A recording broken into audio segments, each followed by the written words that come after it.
këtë cak, jemi në këtë pozicion dhe ne mendojmë nëpërmjet kësaj lëvizje do bëjmë këtë.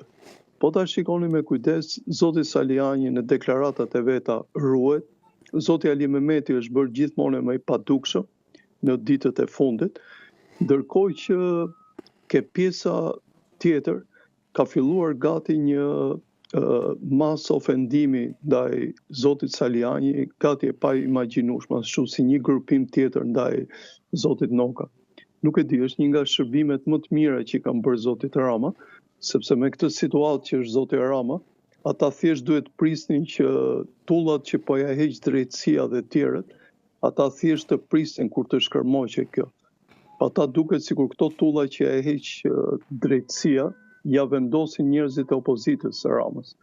Prandaj ato thënjet që artikulohen nga individ të cilët bëjnë me dije se ndërmjet dy forcave kryesore kanë lidhje, unë besoj që tashmë janë fakt. Janë fakt sepse këtë treguan me avokatin e popullit, këtë treguan me amnistin penale, këtë kanë treguar edhe me ligje të tjera. Në momente të rëndësishme kur zoti Rama ka nevojë për ta, ata janë gati. Dhe pra ti thua që nuk do provoj atë çfarë Saliani kërkon, por mund ta letimin ta shkund pak Partia Demokratike që të rikthehet. T'ju them diçka, Partia Demokratike nuk ka më nevojë për shkundje. Në mendimin tim, Partia Demokratike, kjo lloj Partie Demokratike ka mbyllur misionin e saj. Partia Demokratike duhet të rithemelohet me brum të ri, sepse me të njëjtin brum ti nuk mund të nxjerrësh të themi një përmbajtje tjetër. Ose në filozofi mund ta them kështu, duhet nisesh nga premisa të tjera, nga deklarata, nga përmbajtje të tjera, që të arrish një objekt tjetër. Kurse të njëjtën parti, me të njëjtat humbje, me të njëjtën narrativ, me të njëjtin make-up, është e pamundur që ta bësh parti fituese. Dhe kjo është fare thjesht në logjik dhe më besoni që njerëz e Partisë Demokratike këtë e dinë shumë më mirë se sa ne të dy. Okej. Ndërkohë, ndalemi pak ben tek majoranca.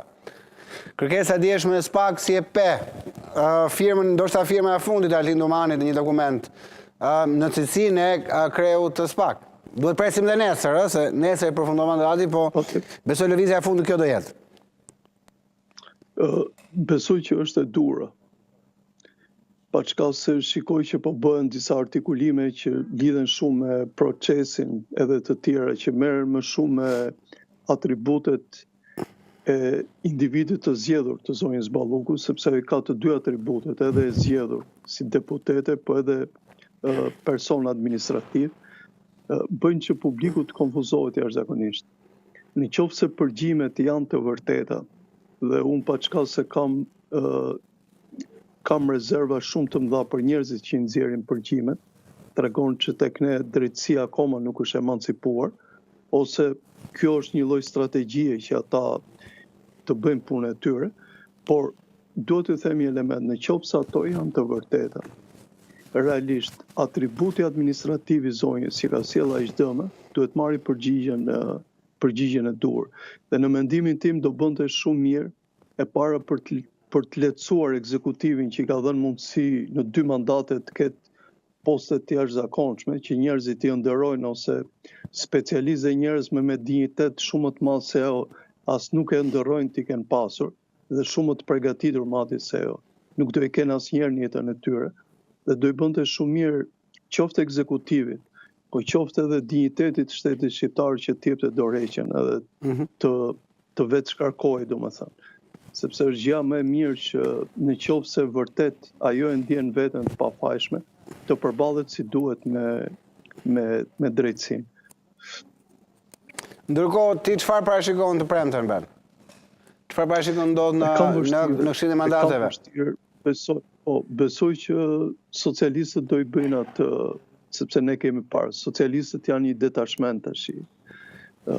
Vetëm në qoftë se zoti Rama në orët e fundit nuk bën lëvizjet e veta që ta përgatisë zonjën Balluku për të ardhmen e saj, unë besoj që ata do bëjnë rezistencë që mos i hiqet mandati. Okej. Ben, shumë faleminderit. Shumë kënaqësi të të kisha në këtë bisedë. Analizuam bashkë gjatë vizitën në Greqi edhe kënaqësia është e imja. Po.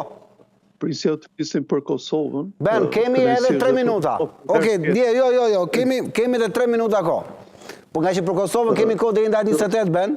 Prandaj thash po ndalim këtë, por në 3 minuta kohë më bëj një analizë shkurtër. Jo, një gjë të shkurtër do të them, ka një lajm shumë të mirë për Kosovën.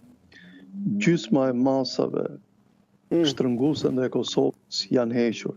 Dhe kjo është një parathënie shumë e mirë që Parlamenti i ri i Kosovës, që unë besoj personalisht që do konstituohet mbas datës 28. E beson realisht që Ben? Se tani po do zgjatim pak më shumë, po ja vlen zgjatim pak. Beson? Besoj për një arsye të vetme, që shikoj që PDK-ja nëpërmjet zotit Hamza ka filluar të bëjë lëvizje shumë interesante.